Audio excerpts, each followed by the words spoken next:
Students at American University might not know it, but scientific breakthroughs are happening on campus. Scientists in the biology department are researching the causes of skin cancer, and they're presenting their findings to the science community this week. Our reporter Julia Brummel has more. This week, Washington, D.C. is hosting one of the world's biggest cancer research conferences. And the location is a lucky coincidence for the cancer researchers at American University's biology department. I was able to extend an offer to my entire laboratory to come to the meeting. Professor DeSico and her team at AU are researching the growth and the spreading of cancer in patients with a high inflammatory response. This includes patients with diseases such as hepatitis. One of the research projects is funded by the NIH and focuses on the examination of skin cancer in relation to the gene TPL2. This is a gene in the body that we know if it is absent or mutated, you can have a much higher incidence of skin cancer. The researchers examine mice that are missing TPL2.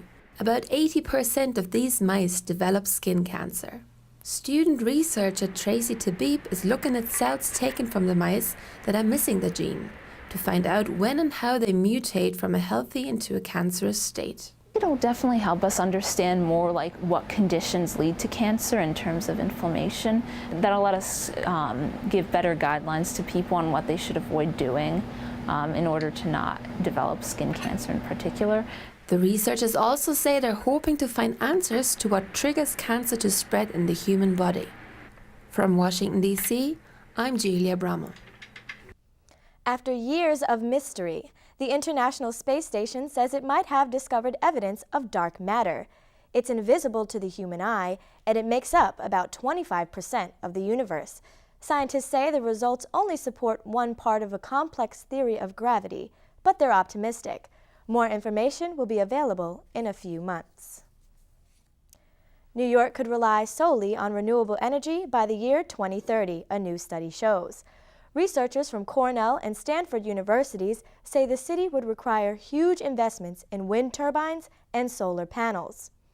New York has increased green energy production over the last 10 years and is almost halfway to its goal. By 2015, the city could produce a quarter of its electricity through renewable resources. However, analysts say it will take a massive effort for New York to reach its 2030 goal. American University professor Declan Fahey is joining us in the studio. His research looks at the way science journalism is portrayed in the media. His latest study evaluates the impact of the book The Immortal Life of Henrietta Lacks.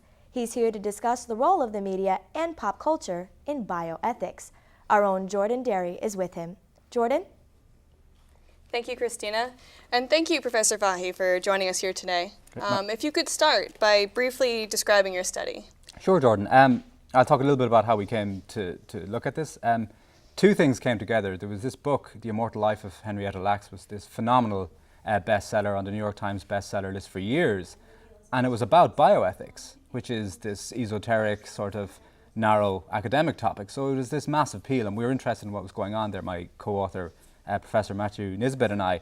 The second thing was there's this huge growth in biobanks, which are massive industrial repositories for tissues used for medical research. And it's this huge industry, but it's one that hasn't been reported on or hasn't filtered through culture. So we anticipated that this book, massively popular book, would lead to an explosion of interest in the media in this issue of biobanks. That's what we expected, but it wasn't quite what we found. We found that the book, although hugely popular, really was a missed opportunity for science journalists in that they basically just reported and repeated what was in the book and didn't use it as a springboard to explore the many ethical issues associated with biobanks. So is this something that you had thought about before the book was published, or? Well, part of what I do is looking at how science journalists report on science.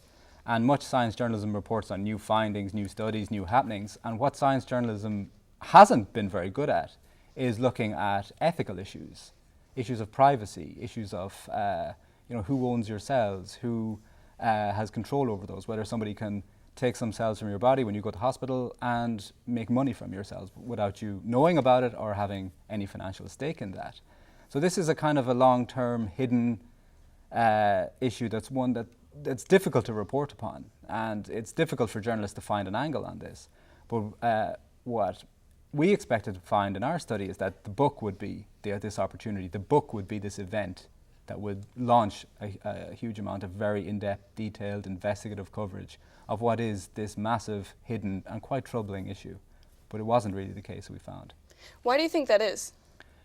I think it's a lot to do with the way news is sort of at this interesting moment, especially in newspapers and magazines, in which it's still caught in this old idea of beats, in that reporters work in specific beats and there's no kind of crossover from beat to beat. And that you had this great book about science that reached this enormous audience, but that was being reported on by book reviewers and book critics who are experts in evaluating the artistic merits of a work of nonfiction, but not very good at exploring the deeper kind of scientific issues. So one reason potentially might have been that it was mainly book reviewers, literary critics that looked at the book, and not science reporters, the ones who could potentially bring out these deeper issues. And you found as well the places in publications where it was covered. It was on the books pages, it was in the culture and arts pages, and not so much in the science pages. So one possible reason, it's not something we studied, but one thing we might speculate about, is that it kind of got lost in this turf war between how journalists arrange their working lives. Okay, kind of switching gears a little bit. Have you seen anything, especially with this report, that surprised you as far as what science journalism is doing well? I mean, what science journalism does well is explanatory journalism. It's taking very complex specialist topics, whether that be genetics, genetic engineering, how genetics are used to come up with ways of fighting diseases, and explaining those in a way that's understandable and interesting and compelling and in a very interesting kind of story-like way. Science journalism has always been really, really good at that, and that's been its real strength throughout its history.